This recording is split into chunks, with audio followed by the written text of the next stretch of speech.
shoes and out the door. 5, I'm alive. 6, 7, 8, feeling great. Hey everybody, welcome back to the Beyond Your Wildest Genes podcast. I'm your co-host today, Dr. Mike Akinfora, and today I have with me Dr. Glenn Livingston. Glenn, how are you? I'm very good, and I'm glad you're calling me Glenn. Let me read you Glenn's bio, and then we're going to get right into his new book. Glenn Livingston, Ph.D., is a veteran psychologist and was the longtime CEO of a multimillion-dollar consulting firm which has serviced several Fortune 500 clients in the food industry. You may have seen his or his company's previous work, theories, and research in major periodicals like the New York Times, the LA Times, the Chicago Sun-Times, the Indiana Star-Ledger, and the New York Times and American Demographics. You may also have heard him on ABC, WGN, and or CBS Radio or UPN TV. Disillusioned by what traditional psychology had to offer overweight and or food-obsessed individuals, Dr. Livingston spent several decades researching the nature of binging and overeating via work with his own patients and a self-funded research program with over 40,000 participants. Most important, however, was his own personal journey out of obesity and food prison to a normal, healthy weight and a much more lighthearted relationship with food. Glenn, welcome to the show. Well, thank you so much, Michael. I've been looking forward to this all week. Wonderful. You and I both, as a former very, very, very heavy guy and a healthy weight now, I understand exactly what your book, Never Binge Again, Stop Overeating and Binge Eating and Reprogram Yourself to Think Like a Permanently Thin Person on the Food Plan of Your Choice. I understand this uniquely. Well, you and me both then, right? Absolutely. So Yeah. Tell people, Glenn, about your journey, because we love a good backstory. Okay. Well, the most unique thing about my background is I'm not just a psychologist. I'm a formerly obese person, but I'm also from a family of 17 psychologists and psychotherapists and counselors and social workers, and I often joke you really don't want to come to my family reunion. And that becomes important to put my story in context later, because sometimes when you have a hammer, everything looks like a nail, and I really tried to solve my problem psychologically. But the problem I had today would have been diagnosed as exercise bulimia, which means that I couldn't put my finger down my throat. I just couldn't do it. But I figured out that since I'm 6'4" and reasonably muscular, if I worked out for 2.5, 3 hours a day most days, I could eat whatever I wanted to. And I was no stranger to 6,500, 7,500 calories a day, eating, 2 whole pizzas or, 2 boxes of Dunkin' Munchkins or 5 bars of chocolate, lattes, you name it, and I put it in my mouth, along with all the crazy food behaviors like, putting it in the garbage so that I wouldn't have any more and then going back to the garbage to take it out, or eating off the floor, or stealing all of my roommate's food and, not telling him that his mom sent him a care package. I mean, I live to eat is what it basically came down to. And what happened was I didn't really think that was a problem so much in my adolescence and early adulthood. But when I got to be like 23, 24 years old, and I was married. I'm divorced now, but I was married and in graduate school and seeing patients, and I had all these responsibilities all of a sudden. And, you can't work out 2.5, 3 hours a day for the rest of your life. You just can't do that. And your metabolism slows down, and I started to get fat. And I got fatter and fatter and fatter. And I find that I just couldn't get rid of the food obsession. And this was very upsetting to me, in particular because, in my family, I was raised to put psychology first and foremost. I often joke that all my friends were looking forward to getting a car on their 16th birthday, but I was looking forward to go to see a shrink because my dad said I could do it when I was 16. And it really meant a lot to me to be the best psychologist I could be. And I was sitting there with sometimes suicidal patients or people who were recovering from an affair, really some of the most serious things that psychologists could deal with. And I couldn't totally concentrate because I would be thinking about when can I go to the delicatessen and dislodge my jaw and empty the contents of it into it, like a snake. Mm-hmm. But I mean, I'm joking about it, but it really bothered me. And anybody who's really suffered from binge eating kind of knows that feeling. If you haven't suffered from binge eating, if you don't feel like someone's got a gun to your head and forcing you to eat even, beyond the point of pain sometimes, if you just suffer from constantly reversing your best decisions and your best thinking about food, then this is going to be a very pertinent interview for you also. So, for the people who make a dietary pledge on Monday morning and then by Monday afternoon it's gone, listen carefully because this will help you too. But I was a lot further gone than that, and I had horrible triglycerides. The last test that I kept was like 832 or something, but I remember them going above 1100. The doctors were telling me that since virtually every man on my mother's side of the family had a heart attack, before he was 50, that I was probably going to die before I was 40. And I was in trouble. I was really in trouble. And being a psychologist with all these connections in New York City, I went to some of the best doctors around. And I really did a lot of soul searching, and having done all of I don't have kids and I never commuted, so I had a varied career. I did a lot of consulting for big industry, like you mentioned in my bio. And I knew how to run these large research studies. And this was back in the days when the internet was cheap to buy traffic, like around 2000, 2001. And I bought a lot of traffic, mostly targeting people who were undergoing stress or having some food problem. And I looked at the interaction between the foods people struggled with and the types of issues they were struggling with in their life. And I figured that if I could make those correlations, for me, chocolate was always the trigger. For me, my sister, there's nothing wrong with chocolate per se for people. My sister can take 2 squares of chocolate and fold the rest up in her little purse and save it for the weekend, and I just don't know what's wrong with her. But I can't do that. 2 squares of chocolate and I'm kind of gone, and I want 5 or 6 bars, and then some pizza to slow me down, and then a coffee to speed me up, and it's crazy. I'm sorry. Go ahead. Yeah, we might have been separated at birth. You're the guy. Finally, my long lost twin. Your long lost twin. I miss you, Michael. I miss you so much. Oh my goodness. I was an athlete who basically, like yourself, I actually trained so that I could eat. And then as life has it, your career starts, and I stopped training, but I kept eating. That's the story. That is a recipe for not good things. So let me tell you, I'll try to speed it up a little bit. Not at all. We got all the time. Okay. So what I found in the study about chocolate, which was interesting, was that there was a moderately significant correlation between people who struggle with chocolate that felt heartbreak or loneliness in their life. And, as you can imagine, I'm divorced now, and my marriage was a little troubled. So I was feeling some heartbreak and loneliness. And I went back and talked to my mom about my upbringing, and I found out something really interesting, which was that when I was a toddler, my dad was a captain in the Army at Walter Reed Army Hospital. And he worked with post-traumatic stress victims from Vietnam, but that's another story. And my mother was terrified that he was going to go to Vietnam. At the same time, my grandfather had disappeared for a while, which put her in a very serious depression. And, she was a first-time mother, overwhelmed with all these things. And so the long and the short of it is, I love my mom very much now after all we've been through.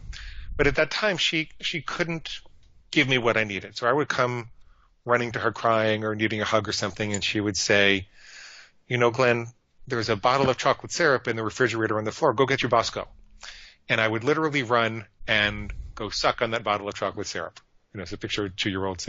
I'm kind of dating myself talking about Bosco because that brand isn't around anymore. Do you remember it? Oh, I remember Bosco. It was my friend. Oh, yeah, we could have had a party.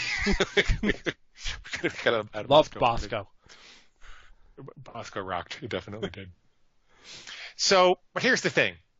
you would think that based on the theory of emotional eating, you would think that by understanding and having that insight, then I could go and find love and fix the loneliness in my life, and then I wouldn't have the urge for chocolate.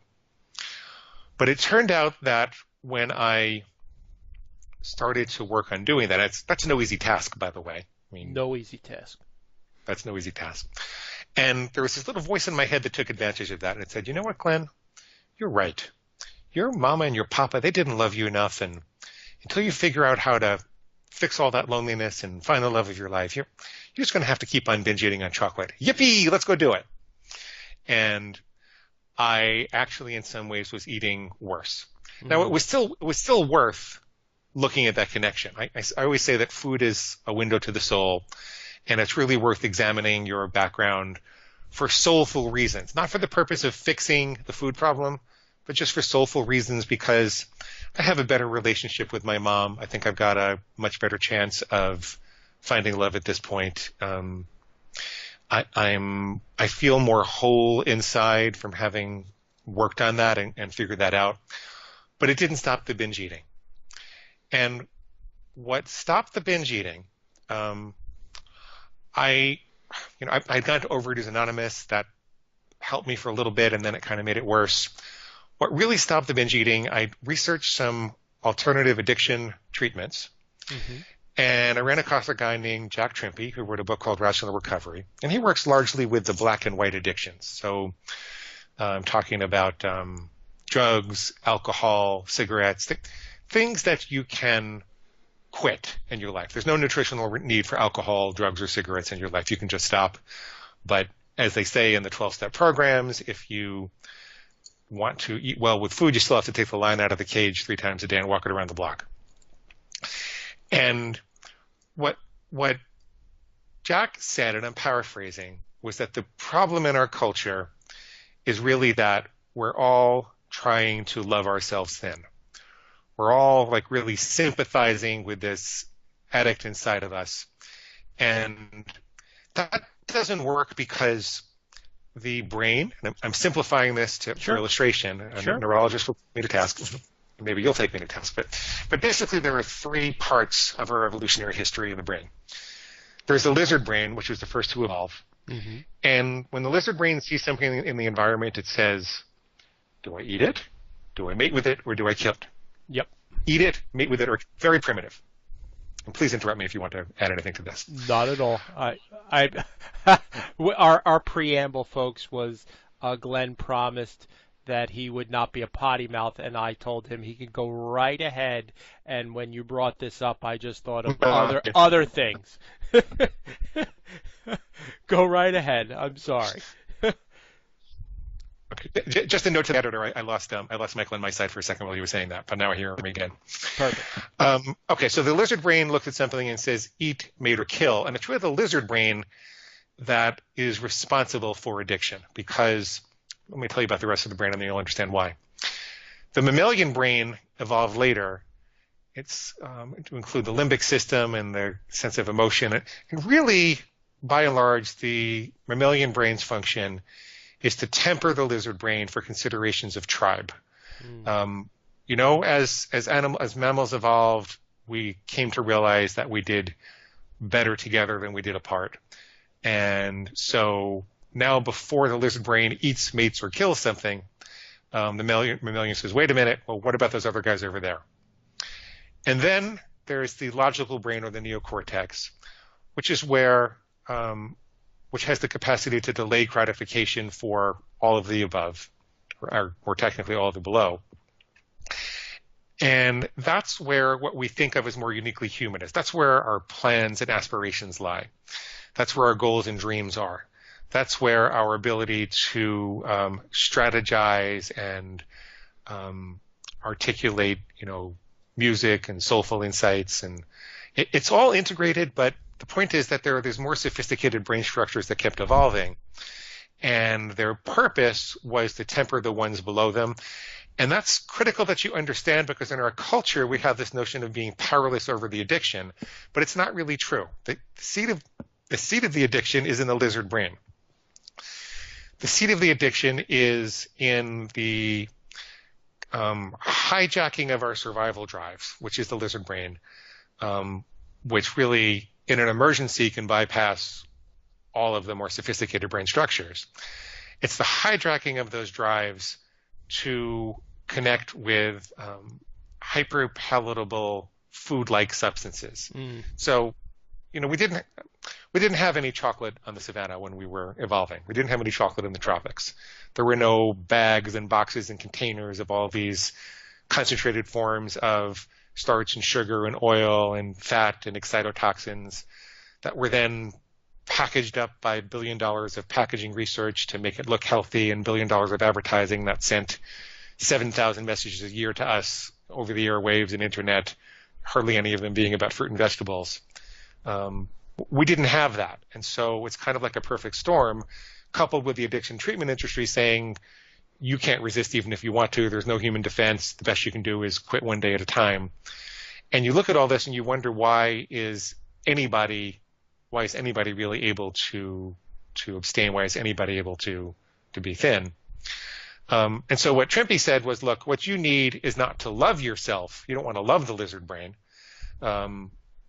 At the moment of impulse, what you want to do is think of this thing as a sociopath. Think of this thing as the part of you that doesn't care about the tribe, doesn't care about love, doesn't care about your long-term goals. And you want to develop a sense of distaste for it. I'm really paraphrasing his stuff, and he's kind of protective, so I'm going to stop talking about him in a minute. And so I had to make a lot of modifications because you have to eat. You can't just stop eating. But basically what I said, and this is the embarrassing part, because by my credentials you think I'm a really sophisticated scientific psychologist, and I am. But what worked for me was, okay, I'm going to call my lizard brain my pig.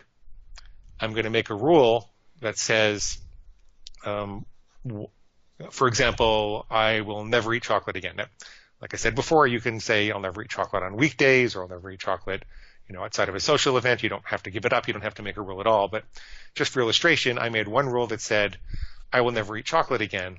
Therefore, chocolate is pig slop, and I don't eat pig slop, and I don't listen to farm animals tell me what to do. And as ridiculous as that sounds, as crude and psychotic as it sounds for someone of my stature to do that, that's what worked for me. Not immediately. There are a lot of more modifications I had to make, and I always want to jump in here for a second and let people know I'm a vegan. I care about real pigs in the world. I don't want people to be mean to real pigs. They really need our help. They're being mistreated. This is a mental construct, and it works because most people don't like to think of themselves eating pig slop. And what happens is, at the moment of impulse, when you're standing at the Starbucks counter and there's a big hairy chocolate bar waiting for you as you're looking to pay for your latte, and you hear this voice in your head that says, Glenn, chocolate comes from a cocoa bean, and a cocoa bean grows on a plant, and so therefore chocolate is a vegetable. You know that voice is pig squeal. And since you don't listen to farm animals tell you what to do and you don't eat from a pig trough, you have this momentary jolt of disgust, and it gives you this extra little bit of time, even a few microseconds, to say, whoa, let me wake up here and remember what my plans are, remember what my goals are, remember what my dreams are, remember what's important to me. And that's how you make the right decision. So I will pause there because I know that's a little bit to digest, and let you ask questions or tell me where you want to go next with this. But sure, that's what worked for me. That's with a whole bunch of tweaking and modifications of the kind of rules you can make, and I work with a lot of clients about it. That's what works for them. So I'll shut up now. I get very excited about this stuff. I love it as well. So, all right, let me ask you a question. Let's talk about the pig, and you talk about mental construct. Do you think where does the emotion tie into it? Is it the construct that you're making a contract with yourself? Why is that successful? Well, if you were to analyze any binge and go back to the first bite, a lot of people will say that they were unconscious, they didn't really know what they were doing. Then I'll ask them, where did you buy the food? And they'll say, well, there was a lady at the 7-Eleven, and she was a little bit cute, and I was a little embarrassed, so I didn't really look at her, and I gave her these 2 apple pies and I paid for it, and that was really the beginning of the end for me that day. And I'll say, well, what flavor were the apple pies? And they'll go, well, obviously they were apple. And I say, what brand were they? Oh, they were Hostess. And not to particularly attack Hostess, and just talking about people. Mm-hmm. People know the details as if there were a video camera running, so they really weren't unconscious. And then I'll say, do you remember when you opened the package? And most people will say, yes, I did. Well, where were you? I was sitting in my car and right by the gas pump. And do you remember raising the apple pie and putting it in your mouth? Yes, I did. What was going through your mind at that time? There was no pig slop in your mouth before that. And most people will find that there was this voice that made it okay for some reason. Sometimes that voice is as simple as saying, F it. Sometimes that voice is, well, I did enough exercise this morning so I could afford this, or I deserve it, or everybody else does it, or come on, I had such a busy day, I'm taking care of everybody else, I need a little something for myself. But the point is that there's a mediating voice between impulse and action. And so when you're working on the emotions, yes, you are, to a certain extent, looking at some of the driver of the impulse. But we're all capable of feeling any intensity of emotion without having that first bite of apple pie, just as an illustration. We're all capable of doing that. And what I really found was that you can go around forever trying to figure out why you do it, or you can just stop. Mm-hmm. The other piece about emotional eating that most people don't understand is that we're not just eating to numb out. We're not just eating for comfort. Everybody says, I need comfort food. And it is true, as Doug Graham and his wife say, that when you overeat, when you put the wrong foods into your body, you're interfering with the nervous system's ability to conduct emotions. So there is a little bit of an analgesic effect. But that omits the fact that what you're really doing is eating to get high with food. And there's a series of studies, maybe you know the exact dates, I don't really know them, Michael, but it's late 50s, early 60s, where researchers, these were animal studies which wouldn't be ethical today and maybe were not ethical at the time, but they were done. And what they did is they implanted electrodes in the rats' pleasure centers, and they wired those electrodes to a lever that the rats could use to self-stimulate. So basically they short-circuited the natural mechanisms by which rats would get pleasure. And they said, here's a button, just press it and you're going to feel ecstatic pleasure. And what they found first was that the rats would press the button thousands of times a day, sometimes hundreds of times an hour. That's all they wanted to do. And then they wanted to see, well, what would the rats do to, what would they give up? How important was the button to them? And it turns out pregnant rats will abandon their nursing pups. So the instinct of motherhood was short-circuited. Starving rats will keep pressing the button as opposed to eating. Incredibly thirsty rats will keep pressing the button as opposed to drinking. And so what this really says is, in an extreme example, is that when our pleasure buttons are hyperstimulated in a way that, and made available for us to hyperstimulate it in a way that nature didn't intend, we will engage in severe self-neglect. What we're really doing is getting high with food. That's, I did a lot of consulting for these big industries, and I told you before how much money and profit is in creating these hyper-palatable, essentially a pleasure button. This Sure. Bags and boxes and containers that didn't exist in the tropics, those are pleasure buttons. And people get so attached to them, they engage in self-neglect. And then that self-neglect dramatically worsens people's lives, and they wind up with more emotional problems. I tell people, look, if you've got 6 problems and then you overeat, now you have 7 problems. Much better to live with the 6 problems and feel miserable for a day if you have to, and live with life on life's terms, than to add all these boxes and containers and bags.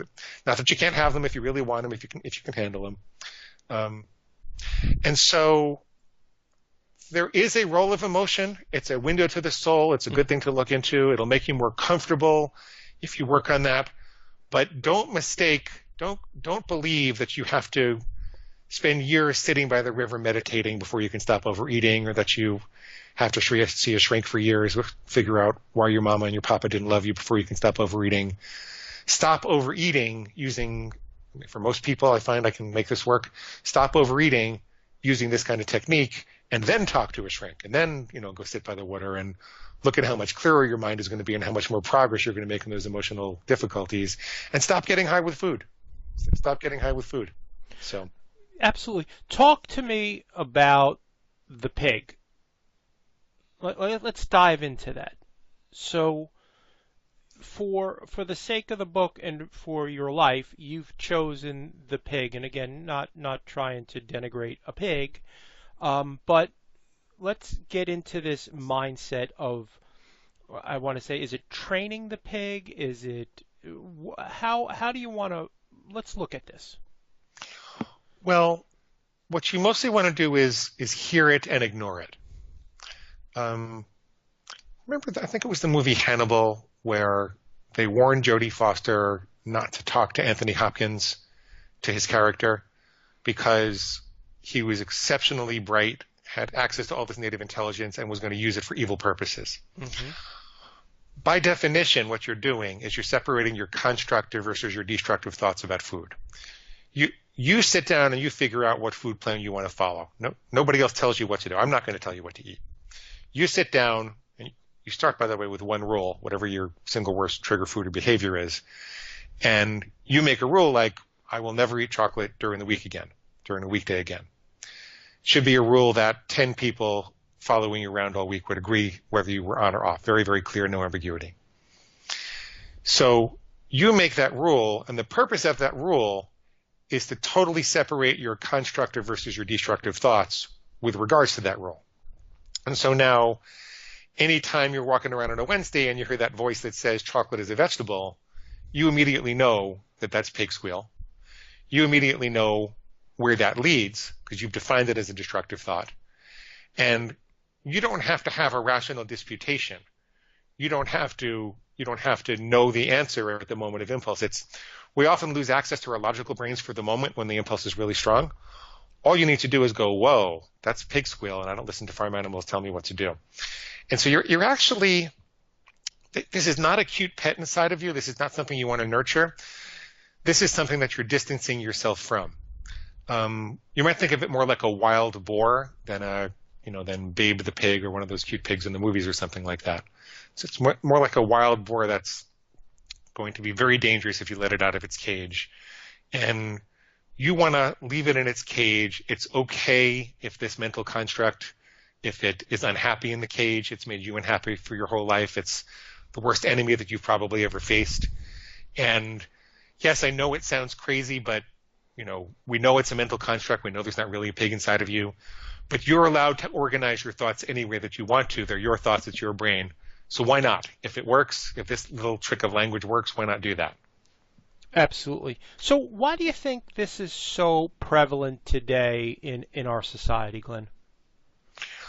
Well, because of a lot of the reasons that I was talking about before. Yep. Because there's so much profit in the food industry to engineer foods that they can make them seem healthy with advertising. They can make them seem healthy with packaging because they've become so good at making foods that really are seemingly irresistible. Mm-hmm. I can tell you why this technique works. It's on a deeper level than you think it would.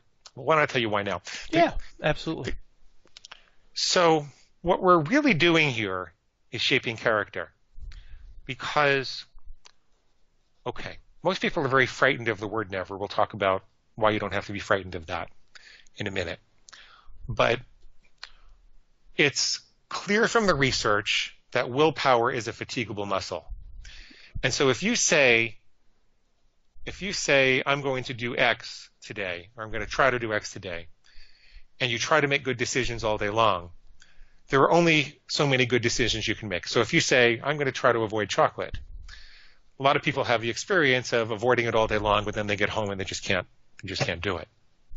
Because the research has proven that, willpower takes glucose in your brain and takes a lot of the electrical energy, and it wears down over the course of the day. It's a muscle. But decisions of character eliminate those decisions, and so it eliminates the fatigue. So, for example, how much willpower did it take you, Michael, not to steal the waitress's tip at the diner when you walked in last time and there was a $20 bill on the table? Right? No willpower. Yep. It doesn't take any willpower because, do you want to say why? It's not even a thought in my brain. Not even a thought in your brain because you're not a thief. Right?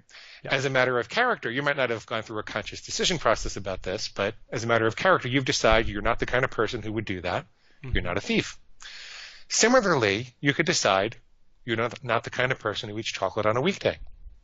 And if you're not the kind of person who eats chocolate on a weekday, then all of your decisions about chocolate have been made for the week, and you don't have to worry about it.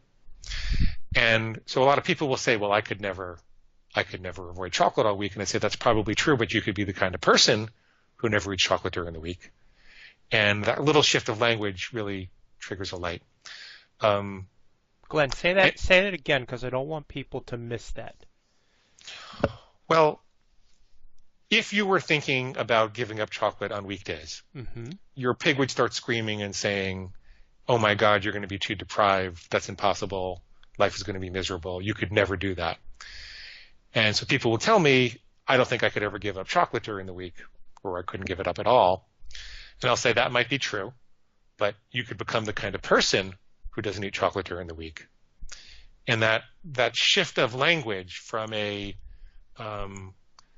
day-to-day painful, energy-draining, willpower-sucking decision to a matter of character makes all the difference in the world. Character trumps willpower. Character trumps willpower every day, all day. Absolutely. Yep. Absolutely. I love that. So is ending overeating hard? Is it complicated? It doesn't have to be hard. It doesn't have to be complicated at all. I like to tell people that all you really need to do to never binge again is never binge again. You don't have to smack yourself over the head with a spatula or do penance or do any of that. It does, as a practical matter, take people a little bit of time because it takes a little time to get over your fear of these rules, because our culture tells you progress, not perfection, just have guidelines. And guidelines aren't character statements, by the way. They're things that require decisions all day long. So it takes a little while to shift your paradigm. It takes a little while to learn the game of how to purge all the doubt and insecurity from your mind and assign it to your pig. I tell people, by the way, to think of an archer and an archer aiming at the bullseye, and you need to know exactly where the bullseye is. It's not, well, I kind of sort of avoid chocolate, because then you couldn't really see the bullseye and you'd be aiming in or around the area. It's, I never eat chocolate during the week and I never will again. Now, if that archer were to miss the bullseye, that archer wouldn't, an archer worth his salt, wouldn't, smack himself in the head and say, I'm worthless and I'm a compulsive bullseye misser and I'm never going to be any good and I'm going to shoot the rest of the arrows just in the air. He would get up and aim at the bullseye again. And when they're aiming at the bullseye, they need a mechanism to purge their mind of all the doubt and insecurity. That's the psychology of winning. And if they keep getting up and re-aiming at the bullseye with 100% commitment to the bullseye, every cell in their body, every ounce of their soul is committed to that bullseye, then they have to get better. And I give people an analogy of a commitment that they wouldn't accept. So when you're getting married, would you accept this marital vow from your spouse? Honey, I'm about 90% certain that I'm never going to sleep with anybody else again, but there sure are a lot of attractive people out there, and I'm just being honest. You want me to be honest, right? Yeah, that's not so hot. That's not really romantic. No. And so what I tell people is, if you understand the nature of a commitment in that context, and you wouldn't accept anything less than 100% vow, because a vow is a plan to remember, then why are you letting yourself be derailed by all of the pig squeal that says, but you're going to forget, but there's all this yummy stuff out there, but. why not decide where that bullseye is for you and aim for it every time and clearly hear that pig squeal and purge it from your mind so you're not drained of the energy to accomplish your goal. The only other reason that people are afraid of this is they say, well, if I make a mistake, I'm really going to beat myself up and I have enough guilt in my life. And see, that's a subtle pig squeal in and of itself, because if you touch a hot stove, the thing to do is to say, how did I touch the hot stove? You should feel pain for a minute, and maybe even some severe pain for a minute. But then you don't perseverate about it and say, I'm a compulsive hot stove toucher and I'm so awful, and here, let me put my whole hand on the stove because obviously I did once, I might as well put my whole hand on. I'll recover from it tomorrow. I'll stop touching hot stoves tomorrow. The very moment you feel that pain, you get up and you say, okay, what did I do? How do I avoid the hot stove in the future? And let me get up and be someone who avoids hot stove, who will never touch a hot stove again, right? Yep.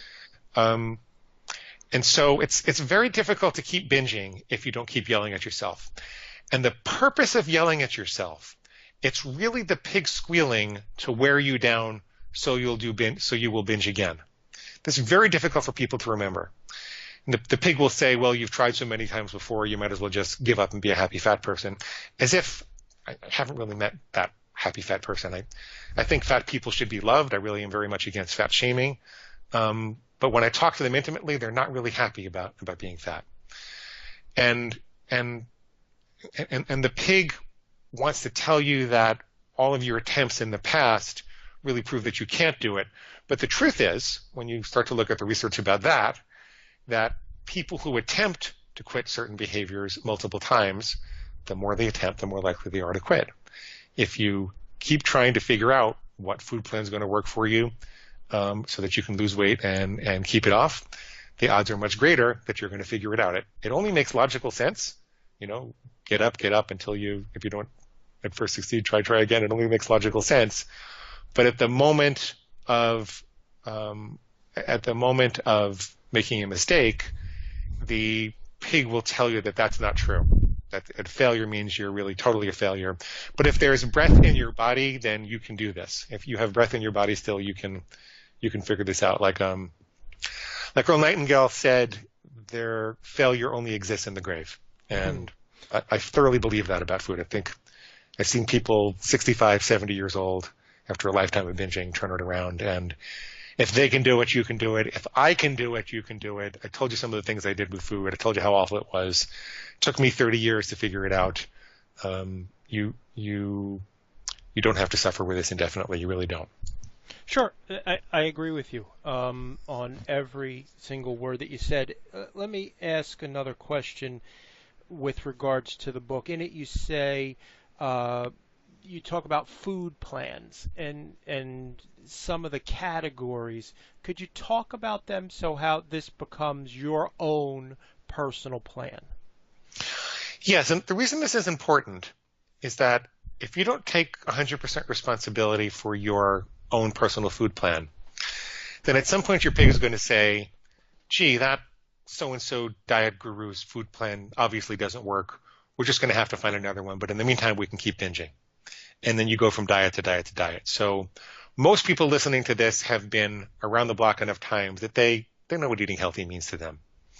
And so I ask people to sit down and create the plan. A plan is just a set of rules. Mm-hmm. And I give people a structure, which is a simple structure for creating a food plan in those 4 buckets. There are nevers, things that you'll never do again. Like personally, I'll never eat chocolate again. There are always, and that's to ensure, by the way, that you don't make your plan too restrictive.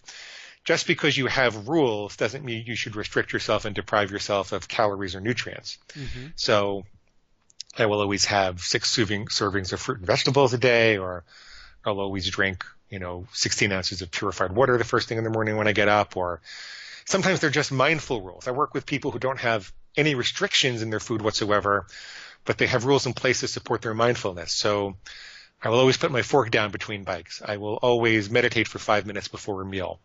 I will always get outside for an hour every day, and so that I can breathe and think about what I'm eating the next day, or I will always write down an intended food plan for the next day, not necessarily committed, but intended food plan for the next day before I go to bed at night, those kind of things.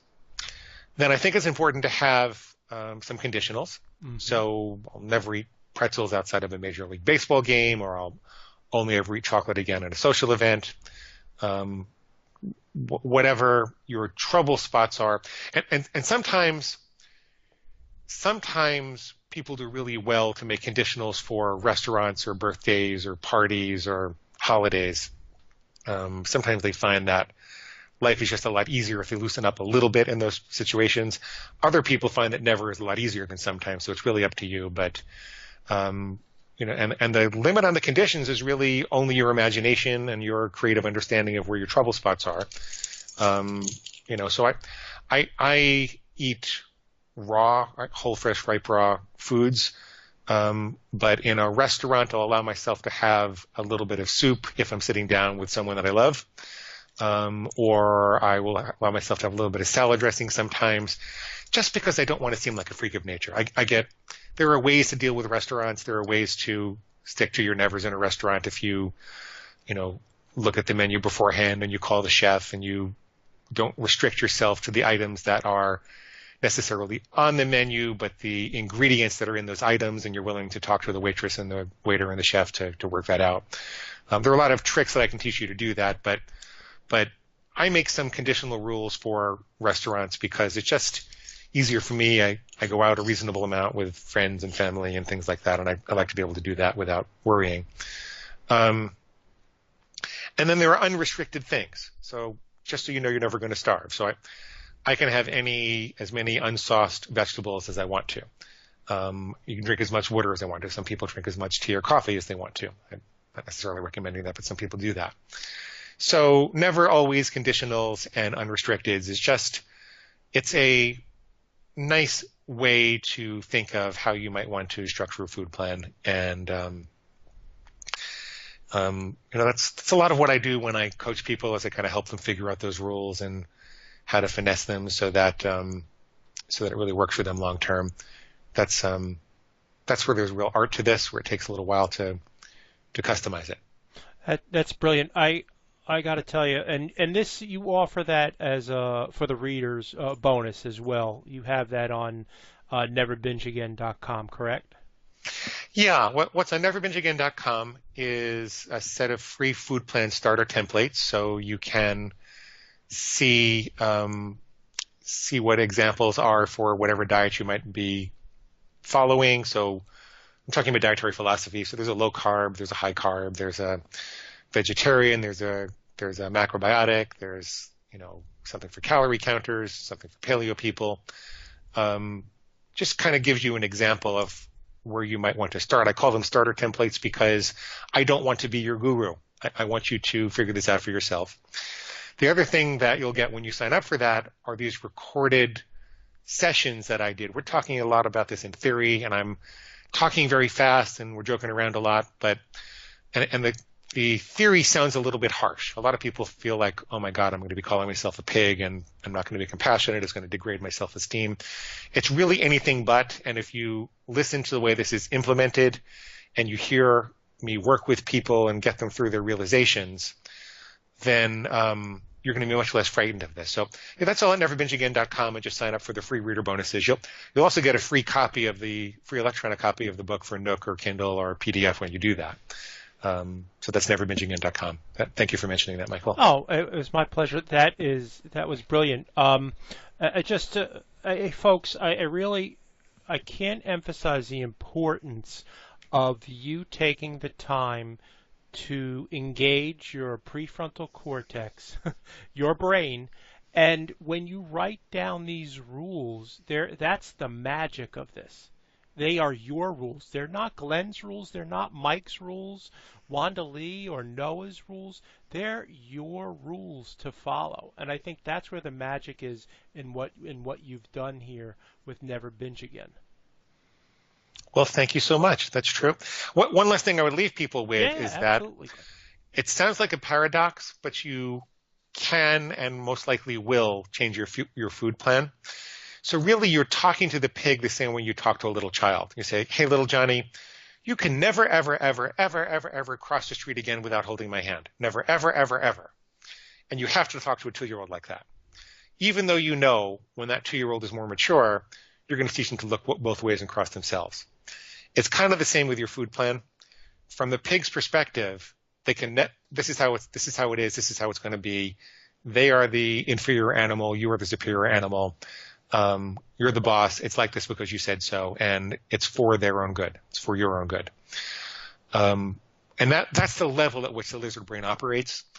But it would be silly if you read something new nutritionally that changed your mind about food, or if you were experimenting with a food plan that you kept making mistakes on because you were being overly restrictive during the day in some way, or you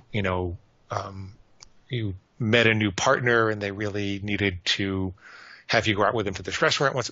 There are all kinds of reasons in life that we evolve our food plans. So you have to be able to evolve them, but you still commit to them 100% the same way that the archer commits to every shot looking at the bullseye. I love Hope that. that helped. Yeah, I love that. That nailed it. Tell people where they can learn more, where they can find you in the world, Glenn. Well, we already did. Just go to neverbingeagain.com and sign up for the free reader bonuses. That's what I would recommend the most, and you'll get the free copy of the book. There is also a paperback and an Audible version. Those do cost money, but you can have the electronic version. At least as long as Amazon lets us do it, you can have the electronic version available for free. That's the Kindle or the Nook, or if you're outside the United States, we'll get you a PDF. And the free coaching sessions, that's all at neverbingeagain.com. There's also a contact button on that website if you need to get to me directly. That still does go to me, where we hover around the #1 downloaded free book for weight loss, like between #1 and #3. And so we've got several 100,000 downloads at this point. And very soon I'm going to have some people around me and some protection. So this is the time to come do it. Or if you want to work with us in coaching, this is the time to do it. Beautiful. Yeah, so I love it. Thank you, Michael, so much. Glenn, thank you so much for being on the show. I really appreciate you taking the time to share with our tribe. It means a lot to me, and it means a lot to folks that we can reach them on a regular basis. Folks, if you like what you heard, please go to iTunes and like the program, leave a review. We really appreciate that. It helps us to help you so that more people can find us. That's all I got for today, folks. Have a great day. Ciao. Thanks, Michael. All right. That's a wrap, Glenn. Okay. That was Thank great. you so much. You know, it's going out to the general public. I'm sure there are some doctors on here, but I thought your topic was brilliant. I loved it. The interview was great. I do try to add sometimes. This is an important topic, and sometimes the story is just as important as the information. So we threw a little funny in there once in a while, but I loved it.